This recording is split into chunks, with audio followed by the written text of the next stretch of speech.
Hello बच्चों, स्वागत है आप सभी का आपके अपने चैनल ग्रोमंत इंस्टीट्यूट में। आज की ये वीडियो 12th क्लास फिजिक्स की वीडियो है। फिजिक्स में आज हम आपका नया चैप्टर स्टार्ट करने जा रहे हैं जिसका नाम है नाभिक। ये आपका 12th फिजिक्स का ये 13वां चैप्टर है। इसके बाद में एक चैप्टर और बचता है आपका जो डायोड वाला है, तो अर्ध तरंग डिस्टकारी, पीएन संधि डायोड, ये वगैरह वगैरह। तो वो चैप्टर जो है आपका 14वां है और 14 के बाद में खत्म हो जाएगा। तो ये इस 13वें चैप्टर की ये पहली वीडियो है।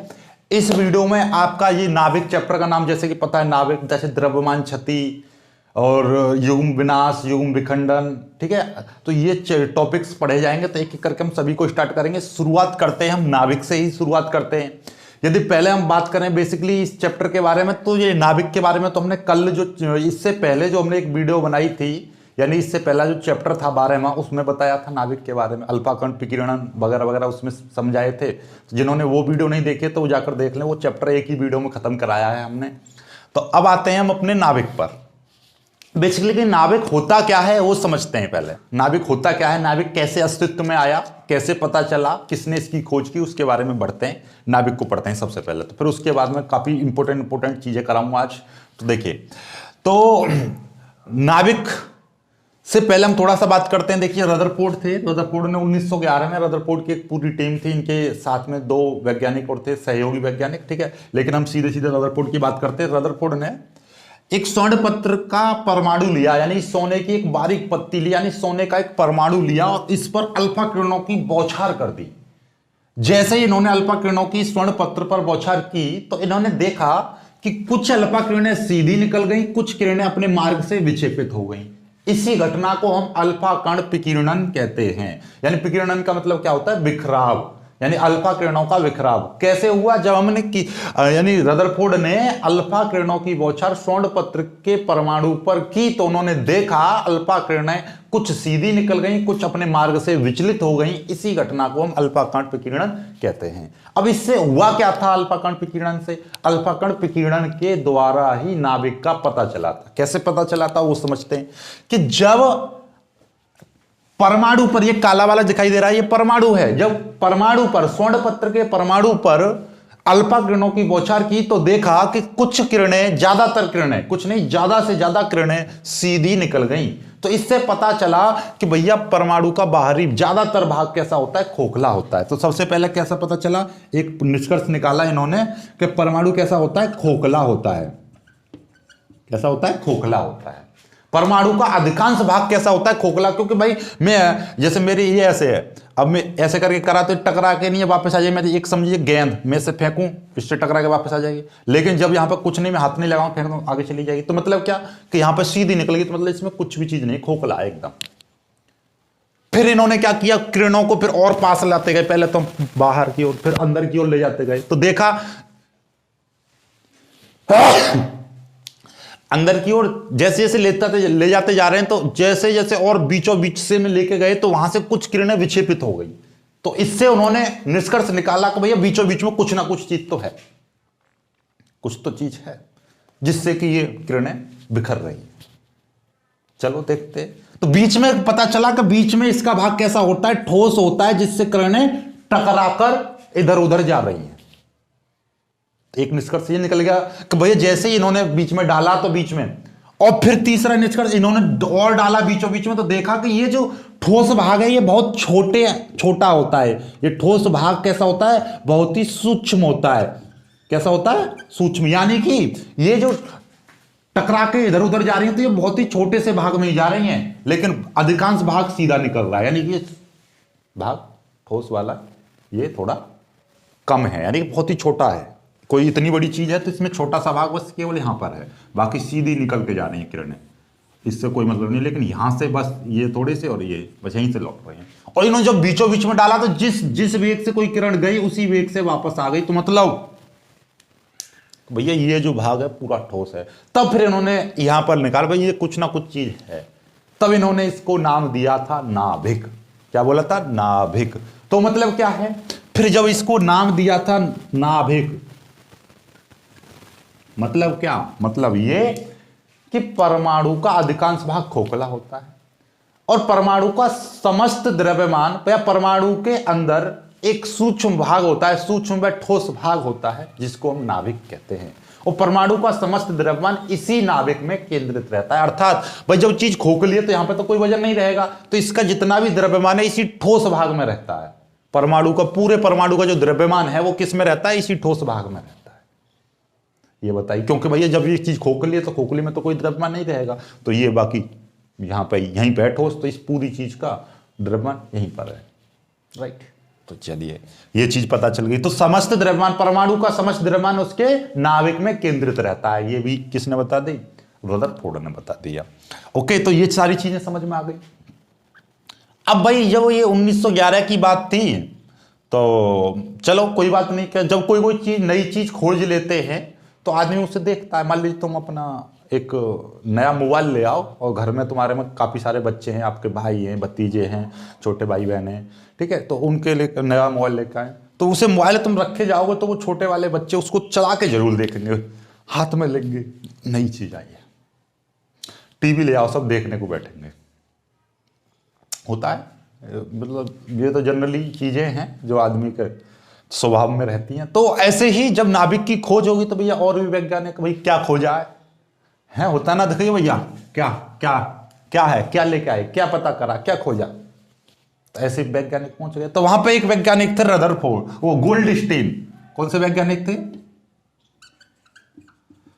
गोल्डस्टीन।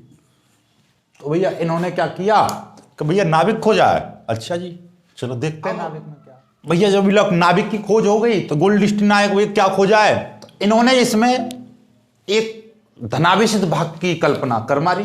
धनावेशित भाग की कल्पना क्योंकि इनके दिमाग में विचार आया कि भैया इससे पहले टॉमसन ने तो बता दिया था इलेक्ट्रॉन के बारे में, कि इलेक्ट्रॉन खोज दिया कि भैया परमाणु में क्या होता है। परमाणु तो बताया था डाल्टन ने कि एक परमाणु भाग होता है, यानी जिसको तोड़ा ना जा सके, अविभाज्य कण। लेकिन जैसे ही फिर परमाणु के बाद में पता चला, टॉमसन ने क्या बताया था, टॉमसन ने परमाणु में बता दिया था कि भैया इलेक्ट्रॉन होते हैं, और इलेक्ट्रॉन कैसे होते हैं? ऋण आवेशित होते हैं, ऋण आवेशित होते हैं। और डाल्टन ने क्या बताया था कि परमाणु उदासीन होता है। कैसा होता है? उदासीन होता है। तो देखो यहां से दो बातें मिल गई, कब एक परमाणु था हमारा और जो कैसा है? उदासीन है।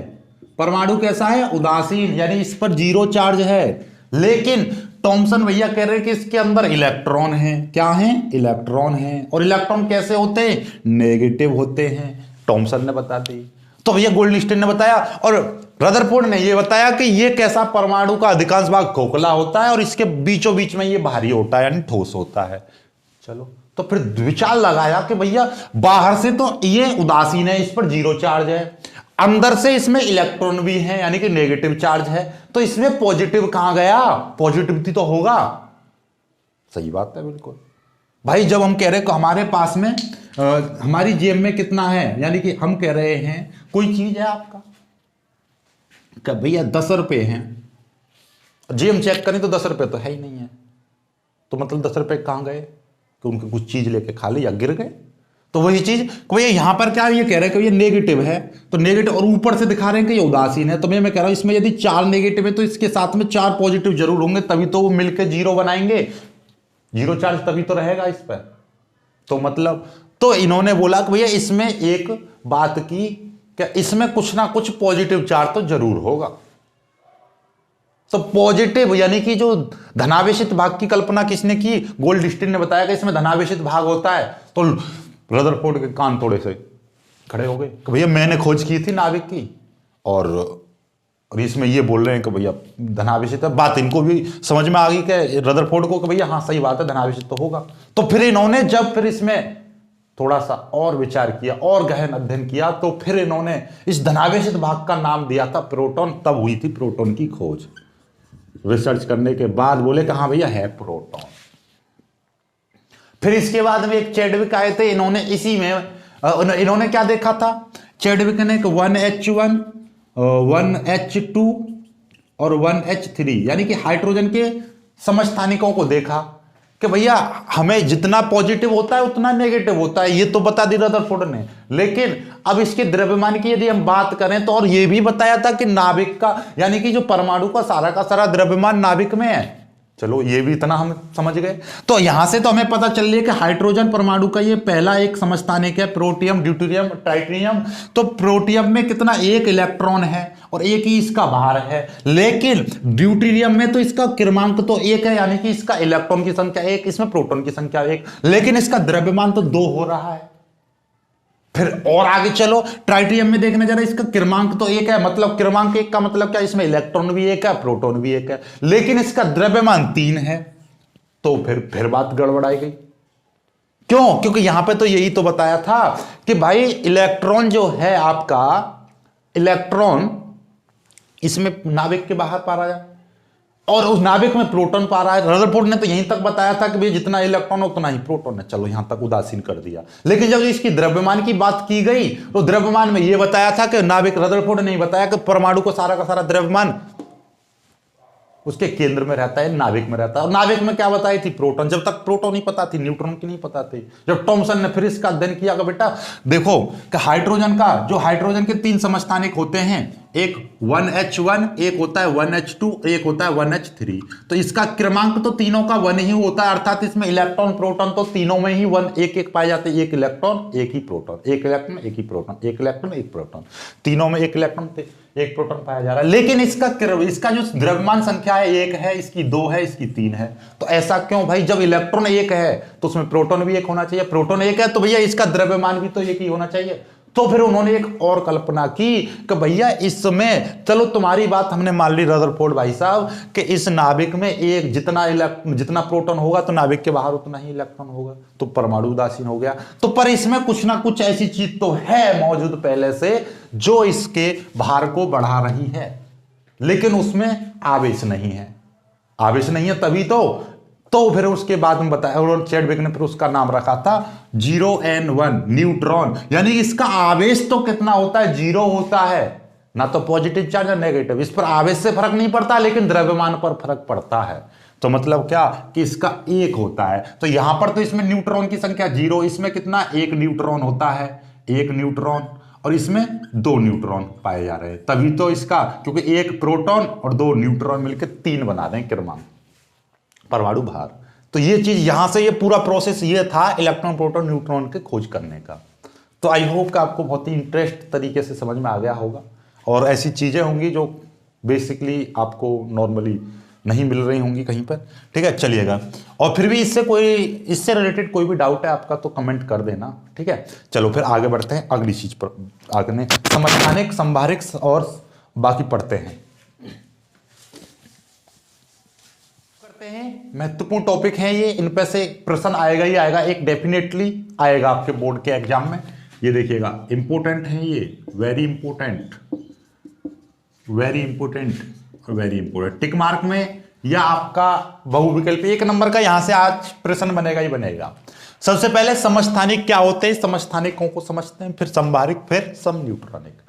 समस्थानिक क्या होते हैं? देखो, सम में समान स्थान, जिसका स्थान समान हो, और आवर्त सारणी में स्थान को क्या बोलते हैं, उसका परमाणु क्रमांक, जैसे कि 1 2 3 जैसे क्या होता है, परमाणु क्रमांक के आधार पर रखी होती है आवर्त सारणी में, तो क्रमांक। तो मतलब ये है, और इसमें देखना जरा 1H1 1H2 1H3। एक example 17Cl 35 17Cl 37, 3Li6 3Li7। तो मतलब देखो 3 समान है, लेकिन एक ही परमाणु लिया गया है। ये Cl एक ही परमाणु लिया है, 17 समान है, एक। तो एक ही तत्व के ऐसे परमाणु, ध्यान से समझ लेना, ये परिभाषा है, एक ही तत्व के ऐसे परमाणु जिनमें क्रमांक समान होता है, जिनका क्रमांक समान होता है, समस्थानिक कहलाते हैं। जिनका क्रमांक समान होता है समस्थानिक कहलाते हैं। और एक और खास बात है, इनका भार अलग अलग होता है।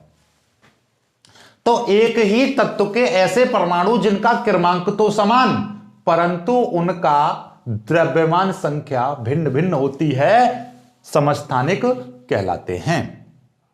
क्लियर होगी बात? एक बार और कर लो। एक ही तत्व के ऐसे परमाणु जिनका क्रमांक समान परंतु द्रव्यमान संख्या भिन्न भिन्न होती है, उनको हम समस्थानिक कहते हैं। इनके एग्जाम्पल 1H1, 1H2, 1H3, इनके नाम भी होते हैं अलग अलग, जैसे कि प्रोटियम, ड्यूटेरियम, ट्राइटियम। ठीक है, तो ऐसे अलग अलग है। इसको 1D2 से भी प्रदर्शित कर देते हैं, 1T2 से भी प्रदर्शित कर देते हैं। T3, 1T3 भाई 1H2 ये, ठीक है, 1H3, राइट। चलिएगा, ये 17Cl35, 17Cl37, ये इनको याद कर लेना आप, राइट। चलिएगा, अब संभारिक पर आ जाते हैं। इसमें देखिएगा H है, यहाँ पे हाइड्रोजन है, यहाँ पे हीलियम है, यहाँ पे ऑक्सीजन है, यहाँ पे फ्लोरीन है। तो मतलब परमाणु कैसे लिए? भिन्न भिन्न तत्वों के। तो विभिन्न तत्वों के ऐसे परमाणु जिनमें द्रव्यमान संख्या समान परंतु उनका क्रमांक भिन्न भिन्न होता है, उनको हम संभारिक कहते हैं। नाम से ही पता चल रहा है, सम्मिश्र, समान भारमिश्र द्रव्यमान संख्या, जिनका भार समान होता है, इनमें स्थान समान होता है, अर्थात क्रमांक समान होता है। तो क्रमांक समान है तो दूसरी चीज भिन्न रहेगी। तो भिन्न भिन्न तत्वों के या विभिन्न तत्वों के ऐसे परमाणु जिनमें द्रव्यमान संख्या समान परंतु उनका क्रमांक भिन्न भिन्न होता है, उनको संभारिक कहते हैं, राइट। संभारिक समझ में आया, समस्थानिक समझ में आया, ये इनके एग्जांपल्स हैं। अब अगले की तरफ चलते हैं। एक बार और मैं आपको बता दूं, विभिन्न तत्वों के ऐसे परमाणु जिनमें द्रव्यमान संख्या समान होती है परंतु उनका क्रमांक भिन्न भिन्न होता है, उनको संभारिक कहते हैं। जबकि एक ही तत्व के ऐसे परमाणु जिनमें क्रमांक समान परंतु द्रव्यमान संख्या भिन्न भिन्न होती है, उनको हम समस्थानिक कहते हैं। इनमें स्थान समान रहता है, इसमें भार समान रहता है। स्थान का मतलब क्या रहता है? परमाणु क्रमांक समान रहता है तो इसमें भार अलग अलग रहता है, इसमें भार समान रहता है तो क्रमांक अलग अलग रहता है। जैसे इसका क्रमांक 1 है, इसका क्रमांक 2 है, लेकिन भार दोनों का बराबर है। यानी कि ये एक एग्जाम्पल है, ये पूरा एक एग्जाम्पल है। ऐसे कि ये इसमें क्या है, देखो ये क्रमांक समान है लेकिन भार अलग अलग है, इसमें ये क्रमांक अलग अलग है लेकिन भार समान है, ये चीज है। और एग्जांपल देख लो, ठीक है। चलिए अब सम न्यूट्रॉनिक, तो इसमें ऐसे परमाणु समान हो या भिन्न हो, इसमें कोई मैटर नहीं करता। इसमें ऐसे परमाणु जिनमें न्यूट्रॉनों की संख्या समान रहती है, उनको हम सम न्यूट्रॉनिक कहते हैं। तो देखिएगा, जैसे कि ये 1H3 है और ये आपका 2He4 है, तो इसमें देखो न्यूट्रॉन की संख्या कैसे निकलती है, इसमें से ये घटा देंगे, 3 में से 1 गया 2, इसमें न्यूट्रॉन की संख्या कितनी है, 4 में से 2 गए 2, बराबर आ गई। न्यूट्रॉन की संख्या बराबर है अर्थात ये सम न्यूट्रॉनिक है। आगे देखिएगा, ये 3Li7 और 4Be8 है। न्यूट्रॉन की संख्या कैसे निकलेगी, 7 में से 3 जाएंगे तो 4, 8 में से 4 जाएंगे तो 4, ये भी बराबर है, ये भी सम न्यूट्रॉनिक है। इसमें 24 में से 12 जाएंगे तो 12 बचेंगे और 23 में से 11 जाएंगे तो 12 बचेंगे, इसमें भी न्यूट्रॉन की संख्या समान है, तो ये भी सम न्यूट्रॉनिक कहलाएंगे। लेकिन यहां पर क्या है, यहां पर आपका भार अलग अलग है लेकिन क्रमांक समान है, तो सम क्रमांक यानी कि सम स्थानिक, तुम क्रमांक को स्थान बोलते हैं, सम स्थानिक हो जाएंगे। देखिएगा, इसका 3 है, इसका 3 है, लेकिन इसका भार अलग अलग है। इसका 8O 8O 8O, यानी कि क्रमांक तीनों का समान है लेकिन भार अलग अलग है।